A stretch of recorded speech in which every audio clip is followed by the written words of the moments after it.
প্রিয় বন্ধুরা, বাইরের কান্ট্রিতে মিটারের মাপটা খুব বেশি গুরুত্বপূর্ণ। তাই আমরা নিয়ে আসলাম মিটারের মাপ কীভাবে শিখতে হয়। ভিডিওটুকু পুরোটুকু মনোযোগ সহকারে দেখবেন। তো শুরু করা যাক। আমার হাতে 5 মিটারের একটা টেপ আছে। তো আমি সেটা লং করে নিলাম। তো দেখা যাচ্ছে যে মিটারের ক্ষেত্রে সর্বপ্রথম কী প্রয়োজন। তো আমরা সিএম কীভাবে বুঝবো। 0 থেকে 1 পর্যন্ত হচ্ছে 10 সিএম। তো এখন দেখানো যাচ্ছে না, তাই আমরা চলে গেলাম 2 থেকে 3 পর্যন্ত।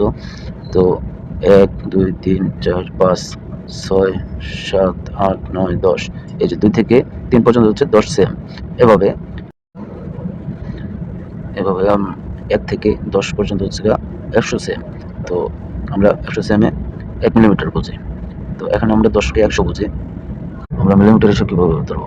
10, 20, 30, 40, 50, 60, 70, 80, 90, 100। এখন হচ্ছে 100 পর্যন্ত হচ্ছে 1 মিটার।